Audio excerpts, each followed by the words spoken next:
Hello बच्चों, इस video में हम पढ़ेंगे चैप्टर 8 वे दिन भी क्या दिन थे।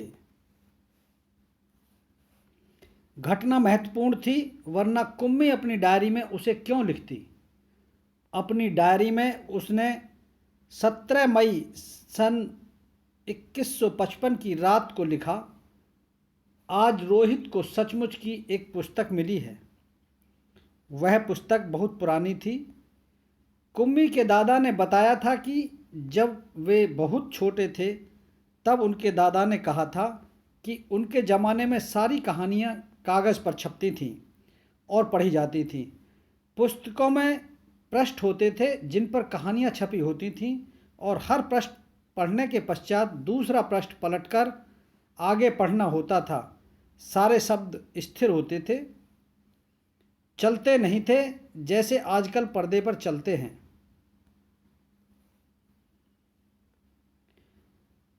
रोहित ने कहा था, कितनी पुस्तकें बेकार जाती होंगी, एक बार पढ़ी और फिर बेकार हो गई। अब तो हमारे टेलीविज़न के पर्दे पर न जाने कितनी पुस्तकों की सामग्री आ जाती है और फिर भी यह पुस्तक नई की नई रहती है। कुम्मी ने भी रोहित की हाँ में हाँ मिलाई। फिर पूछा, तुम्हें वह पुस्तक कहाँ मिली? रोहित ने बताया, अपने घर में एक पुराना डिब्बा कहीं दबा पड़ा था, उसी को फेंक रहे थे कि उसमें से यह पुस्तक मिली। इसमें क्या लिखा है? स्कूलों के बारे में लिखा है। स्कूल? कुम्मी ने प्रश्न किया। उसके विषय में लिखने को है ही क्या। हर विद्यार्थी के घर पर एक मशीन होती है जिसमें टेलीविज़न की तरह का एक पर्दा होता है। रोज़ नियमित रूप उसके सामने बैठकर हमें वह सब याद करना होता है जो वह मशीन हमें बताती है। सारा गृह कार्य करके दूसरे दिन उसी मशीन में डाल देना होता है। हमारी गलतियां बताकर फिर वह हमें समझाती है।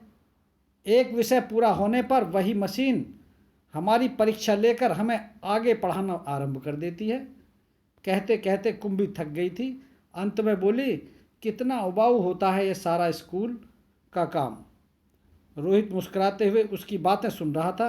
अरे बुद्धू, जैसे स्कूल का वर्णन इस पुस्तक में है वह इससे भिन्न होता था। इसमें तो उन स्कूलों के बारे में लिखा है जो सदियों पहले होते थे।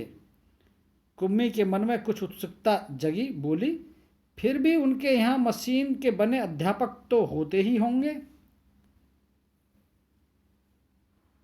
कुम्मी को याद आया कि एक बार जब उसने भूगोल में रोज़ वही गलतियां होने लगी थीं तो उसकी माँ ने मोहल्ले के अध्यक्ष को बताया था। तब एक आदमी आया था और उसने उस मशीन के पुर्जे पुर्जे अलग कर दिए थे।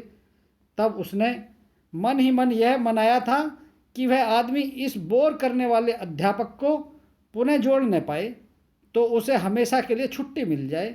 लेकिन उस आदमी ने मशीन को फिर से जोड़कर उसकी माँ को बताया था। लगता है कि मशीन के भूगोल की चक्की कुछ तेज़ रफ्तार पर थी, सो आपकी लड़की के लिए उसे समझना कठिन हो गया था। मैंने जब उसकी गति कुछ धीमी कर दी है, सो आशा है अब ठीक रहेगा। और कुम्मी को उस समय भूगोल का सबक सीखने बैठ जाना पड़ा था। मन ही मन वह उस मशीनी अध्यापक को कोसती रही थी। तभी रोहित ने कुम्मी के सोचने के सिलसिले को तोड़ा। बोला, हाँ, तब अध्यापक तो होते थे परंतु मशीनें नहीं, स्त्रियां और पुरुष होते थे। क्या कहा? कहीं कोई स्त्री या पुरुष इतने सारे विषय हमें सिखा सकता है? क्यों नहीं। वह बच्चों को सारे विषय समझाते थे, गृह कार्य देते थे और प्रश्न पूछते थे। अध्यापक बच्चों के घर नहीं जाते थे बल्कि बच्चे एक विशेष भवन में जाते थे जिसे स्कूल कहते थे। कुम्मी का अगला प्रश्न था, तो क्या सब बच्चे एक समय में एक जैसी ही चीज़ें सीखते थे? हाँ, एक आयु के बच्चे एक साथ बैठते थे। लेकिन माँ कहती है कि मशीनी अध्यापक हर बच्चे की समझ के अनुसार पढ़ाता है। फिर पुराने ज़माने में यह कैसे संभव होता था? तब वे लोग इस प्रकार नहीं करते थे। रहने दो, तुम्हारी इच्छा नहीं है तो मैं वह पुस्तक तुम्हें नहीं दूंगा। कुम्मी झट बोली, नहीं नहीं, मैं उसे पढ़ना चाहूँगी कि तब स्कूल कैसे होते थे, कितनी अजीब अजीब बातें जानने को मिलेंगी।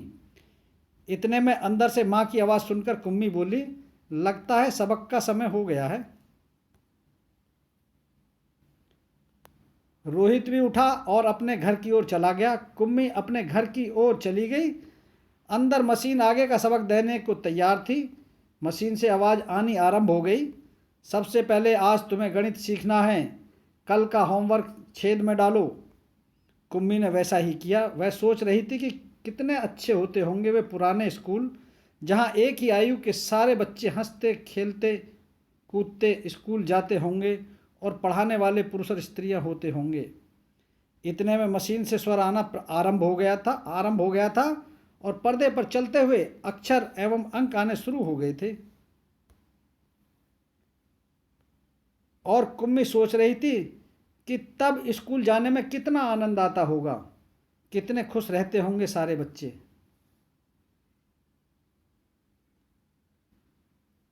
यह आइजक असीमोव द्वारा लिखा गया है।